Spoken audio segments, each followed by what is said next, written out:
Kapal perang Jerman merapat di Laut Natuna. Ingat kata-kata Luhut, Indonesia negara besar dan kaya tak perlu berpihak.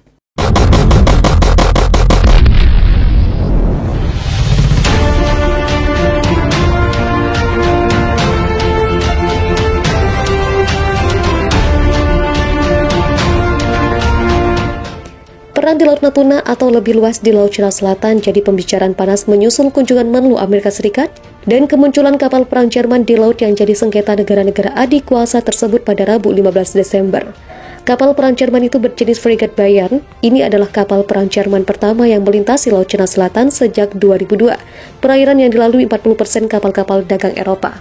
Melansir The Straits Times, langkah ini adalah bentuk dukungan Jerman pada Amerika Serikat dan sekutu untuk membatasi ambisi Tiongkok memperluas teritorial perairan mereka. Perlu diketahui, Tiongkok mengklaim hampir seluruh Laut Cina Selatan sebagai miliknya dan membangun pos-pos militer di pulau-pulau buatan di perairan yang kaya sumber daya alam. Ini bertentangan dengan keputusan pengadilan internasional. Juru bicara Kementerian Pertahanan Jerman mengatakan kapal Angkatan Laut Jerman itu telah memulai transit melalui Laut Cina Selatan dan menuju ke Singapura. Para pejabat di Berlin menyebut Angkatan Laut Jerman akan tetap berpegang pada rute perdagangan umum. Fregat itu juga nampaknya tidak akan berlayar melalui Selat Taiwan, aktivitas rutin marinir Amerika Serikat yang sering dikecam oleh China. Dengan kehadiran Jerman, semakin banyak negara yang memperluas aktivitas mereka di sekitar Samudra Pasifik untuk menentang Tiongkok, seperti Amerika, Inggris, Prancis, Jepang, Australia, dan Selandia Baru. Melihat situasi itu, Menteri Koordinator Bidang Kemaritiman dan Investasi Luhut Binsar Panjaitan menegaskan posisi Indonesia sebagai negara penyeimbang yang kuat antara dua kekuatan utama dunia, yakni Tiongkok dan Amerika Serikat. Indonesia negara besar, negara yang kaya, negara yang tidak perlu berpihak pada satu kekuatan pun. Message atau pesan ini saya sampaikan ke teman saya di Tiongkok maupun di Amerika, katanya seperti dikutip dari Antara pada Rabu 15 Desember. Kapal perang Jerman frigate Bayern berlayar ke Laut Cina Selatan pada Rabu 15 Desember 2021. Ini merupakan pertama kalinya dalam 20 tahun. Berlin bergabung dengan Amerika Serikat dan sekutu melawan kehadiran militer Cina di kawasan ini. Cina mengklaim 90% LCS dengan konsep 9 garis putus-putus yang membuatnya bersengketa dengan sejumlah negara ASEAN. Kapal perang Jerman dijadwalkan akan transit di Singapura dalam beberapa hari, kata juru bicara Kementerian Pertahanan Jerman dikutip Reuters. Frigate Bayern akan melewati rute internasional, namun tidak berlayar melalui Selat Taiwan, area konflik Cina yang lain dengan Barat.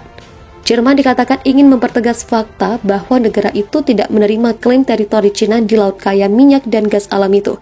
Hal sama juga telah dilakukan sekutu Amerika Serikat lain, yakni Inggris, Prancis, Jepang, Australia, dan Selandia Baru. Sebelumnya, Badan Informasi Energi Amerika Serikat memperkirakan LCS menyimpan sekitar 14 triliun barel gas alam dan 16 hingga 33 miliar barel minyak dalam cadangan yang terbukti ada. Sebagian besar sumber daya alam ini terletak di sepanjang margin LCS, bukannya di bawah pulau dan terumbu karang yang telah lama disengketakan. Council for Foreign Relations (CFR) menyatakan di LCS ada sekitar 900 triliun kaki kubik gas alam. Ada sumber lain dari American Security Project menyebutnya bahwa cadangan gas di LCS mencapai 266 triliun kaki kubik dan menyumbang 60% hingga 70% dari total cadangan hidrokarbon teritori tersebut.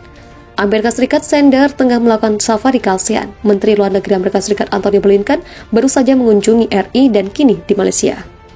Kemunculan kapal perang Jerman di Laut Cina Selatan pada Rabu 15 Desember 2021 mengingatkan kembali pada peringatan pakar keamanan mengenai kemungkinan perang laut di sekitar Indonesia. Kapal perang Jerman itu berjenis frigate Bayern. Ini adalah kapal perang Jerman pertama yang melintasi Laut Cina Selatan sejak 2002, perairan yang dilalui 40% kapal-kapal dagang Eropa. Melansir The Straits Times, langkah ini adalah bentuk dukungan Jerman pada Amerika Serikat dan sekutu untuk membatasi ambisi Cina memperluas teritorial perairan mereka. Perlu diketahui, Cina mengklaim hampir seluruh Laut Cina Selatan sebagai miliknya dan membangun pos-pos militer di pulau-pulau buatan di perairan yang kaya sumber daya alam. Ini bertentangan dengan keputusan pengadilan internasional. Juru bicara Kementerian Pertahanan Jerman mengatakan kapal Angkatan Laut Jerman itu telah memulai transit melalui Laut Cina Selatan dan menuju ke Singapura. Para pejabat di Berlin menyebut Angkatan Laut Jerman akan tetap berpegang pada rute perdagangan umum. Fregat itu juga nampaknya tidak akan berlayar melalui Selat Taiwan, aktivitas rutin marinir Amerika Serikat yang sering dikecam oleh China. Dengan kehadiran Jerman, semakin banyak negara yang memperluas aktivitas mereka di sekitar Samudra Pasifik untuk menentang China, seperti Amerika, Inggris, Prancis, Jepang, Australia, dan Selandia Baru. Di sisi lain, keberadaan kapal-kapal perang asing di sekitar perairan negara-negara ASEAN juga telah lama menjadi kekhawatiran pakar keamanan dan militer KONI, Rahakundini Bakri. Kita betul-betul harus hati-hati karena yang akan dilihat lebih banyak lagi kapal-kapal perang. Pasti itu, kata KONI kepada Kompas TV pada Sabtu 18 September 2021 malam. KONI menyebut Amerika Serikat dan sekutu berambisi ingin dapat melintas bebas di tengah wilayah perairan Indonesia. Kita mesti tahu ketika Amerika dan negara sekutunya bersatu, maka dia akan menuntut freedom of navigation dari timur ke barat. Itu artinya bisa saja mereka mau melintas masuk ke Laut Jawa, ungkap KONI. Dengan banyak kepentingan di perairan ASEAN, KONI menilai Indonesia sulit mengimbangi Amerika Serikat dan sekutunya juga Cina. Ini menurut saya tidak berimbang. Bagaimana peran ASEAN agar kawasan ini tetap milik kita, kata KONI. Sebab itu, ia mempertanyakan komitmen negara untuk memperkuat TNI AL dalam melindungi ancaman dari luar. Bagaimana persiapan negara? Bagaimana TNI Angkatan Laut dipersiapkan dengan dukungan kekuatan udara untuk melindungi kedaulatan kita, kehormatan kita sebagai negara berdaulat, ujar KONI. Kita akan segera berhadapan dengan perang yang berhubungan laut, imbuhnya.